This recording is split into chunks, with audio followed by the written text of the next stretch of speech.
Morning. Punta tayo sa Agustin Farm dito sa anong barangay ito nung? Pandanan. Barangay Pandanan. So makikita natin may mga kambing, dragon fruit at saka mga gulay. Maliban pa dito nung sa dragon fruit, ano pa iyong mga pananim? Hindi pa naman kita ka mga ano ay ang huwa kaya na ano naman. So balay target mo ay kalamansi naman. Maliban dito sa Sa iba naman ng area. May mga area. oo. Dito mag-focus ka muna sa dragon fruit. Oo. Dagang po tong So among mga ilang puno ba ito? ang jaja daw kulang-kulang ya 1,000 ang jaya. So almost mga 1,000 lahat. Mga ilang beses ka na ba nag-harvest? Mga tatlo, apat. Apat. Sa simula, bakit pinasok mo ang pagtatanim ng dragon fruit? Daw ay ito kasi ang unang kinuha namin ito, ang anak ka si Binti Adventist kami mo. Nagano kami. Yun pang bigyan kami ng ng mga punla o tanim. Bawat kung sino may malawak na taniman na lupain, yon binibigyan. So bali sa kabilugan, mga ilang ektarya ba ang iyong lupain dito? Ang dito lang, 2.3 1.3 lang. 1.3 hektar. Oo. So nakikita natin na maganda ang paglago ng iyong dragon fruit. Ano ba ang iyong diskarte? Wala naman. Ano lang naman yan. Kami ang organic kami. Organic? Kaya wala kaming ginagano na Kung ganoon, hindi na kayo naglagay ng mga chemical na pataba rito? Wala. Ano lang, yun ang kain ng kambing. Kasi sa makikita natin mataba ang lupa eh. Oo. Hindi na kailangan ng kain ng kambing niya. At tapos ang ginawa namin parang yun sinunog. Yan tinuro ni Gina Lopez dati na panghalo sa mga carbonized resal. Carbonized. Punta tayo doon, punta tayo sa may bunga. So sa isang puno, mga ilang piraso ba ang pwede natin ma-harvest? Kung dito, Doon. kasi dito na-pruning dito may bunga na. Na-pruning kami. Ayan. Kung hindi kami na-pruning, lahat ito nagbunga na tanim. Mga ilang beses na kayo nag-harvest ba sa iyong taniman? Apat na beses na. Noong una, mga ilang kilo ang iyong harvest? Noong unang harvestan? Hindi naman maabot ng 200 kilos o kasi ang kinukuha namin kamihan bawat order yung mga luto hinog na talaga. Yung mga lutong-luto na. So sa isang kilo, mga ilang prutas ba? Mga ilang piraso? Yung dati kasi karamihan yung una, yung isang piraso nito lampas 1 kilo isang piraso lang dati yung first class ngayon maliit ay gawa ng walang tubig pagtuyo.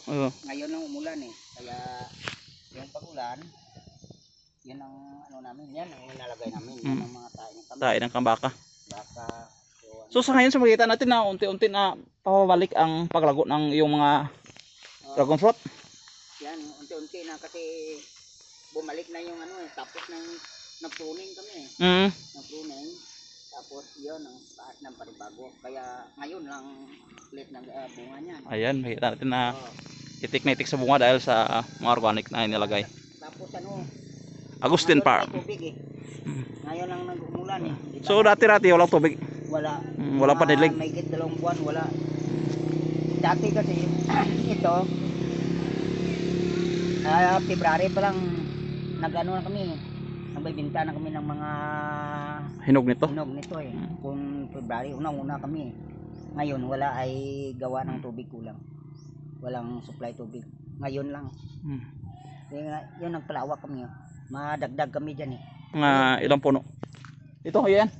Yan. Ubusin to. Tanim na kami dyan sa taas. So bale, ang area na ito ay ubusin mo? Ubusin ko yan.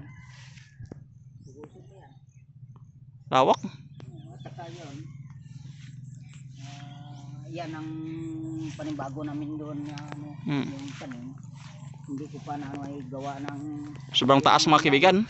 Ngayon ang umulan ito mga puti na nagawa namin Tapos so kung hayaan na natin pala ng dragon fruit na ito na tumaas eh, mas lalong pa siyang tataas, no? Tataas yan, no? Tingnan mo, kung mayroon Gapangan. gapangan. Pero ang disbentahan lang niyan ay hindi siya magapa. Kung ganito. Pero kung i-prune natin, mas ano, Kung i-prune mo, mas marami pa ang sanga niya at dami ang bunga.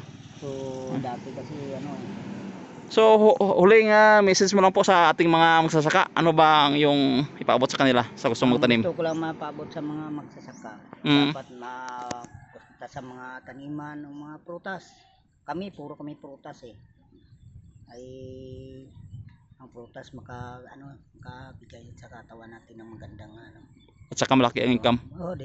Ito malaking income ito. Parang nagminak lang ng pera pag ang prutas ang nilagay, di ba? Sa una, gagastos ka. Gagastos. Pero naniwala ka rin ba na ang pagtatanim ng prutas ay isang magandang uri na investment? Maganda to. Basta nga pumukus ka lang. Ano ka lang sa ano mo. Kahit anong business, pupukus ka. Pero kung hindi pupusan, wala kang ano.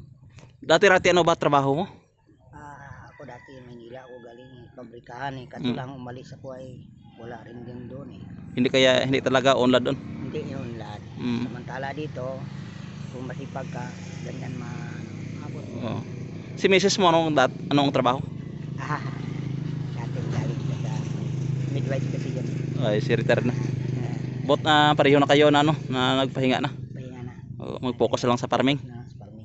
Naniwala ka ba na ang lupa ay walang kamatayan na uri ng investment? Wala. Tutubo basta nga bungkalin mo kag taniman na kahit anong tanim basta nga Mapirahan? Okay. Okay talaga. Pero pag anin mo naman ang lupa na malawak pag hindi mo binungkal ng maayos. Wala rin. Yan ang mga ano. Kahit malawak ang lupain mo, pag tamad ang may-ari, wala talaga. Wala rin yan. So, pag marami na pupunta dito mga pinsa namin, mga taga-Kalibo, pupunta yan dito, Katiklan, Sibalom, San Jose, marami sila pupunta dito. Kung mag-harbisan, ang ginagawa na kasi sila na nag-harvest ng mga inog. Tapos, pakilo na lang. Kilohin lang doon sa bahay mo. Minsan kumakain sila dito.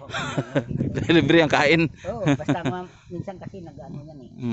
Overripe rin. So, hindi na pili binta. Kainin na lang nila. Ngayon, bumabalik na sila dati. Kaya kung so sa estimate mo, mga ilang kilo ba pwede natin ma-harvest sa isang puno? Sa isang puno yan, kung pinakababa na yan, mga 5 kilo. 5 kilo. Baba so, na yan. Sa 1,000, bunga lang 5,000 kilos. Tagilan ngayon ng kilo? 250. 250. Laking pira, di ba? Tingnan mo dah. Ito lang ganyan. Dalawa? Marami yan. Dalawa sa isang sangaw. Kung mayroon yan isan, 3, 4, 5 o ganyan. Kasi ito, hindi naman saan ito bubunga eh. Parang hindi na lang ito tinanggal. Bali, nipro na lang ninyo. May siya may ito na lang papatongin muna yung nagbubunga. So mas maganda pala na mag-pruning pag overcrowded na. Ay ito, wala na to eh. Ito mga pula, wala na yan. Magbabagsak yan eh. Hindi katulad ng mga Pero pag sunod na taon, lalong lalawak to ay kasi yan Ayan yan sa itaas. Sa itaas namin. Magigit kumulang mga mga 200 puste bro. Ang ngayon lang. Dagdag nyo. 150 lang na lawak. Hindi pa tapos eh. Kasi hindi kami nakatanim ay mainit eh. Pang tagulan, hindi na kami nakatanim. So, maraming salamat po. Si Bisaya nga Muma. Paki-suporta po ng ating FB page at saka YouTube channel. Bisaya nga Muma. Sa itaas, sa inyo pa yan. Hanggang doon sa baba, no? Lawak talaga ng yung lugar dito. Yan, mga bagong variety yan. Ngayon.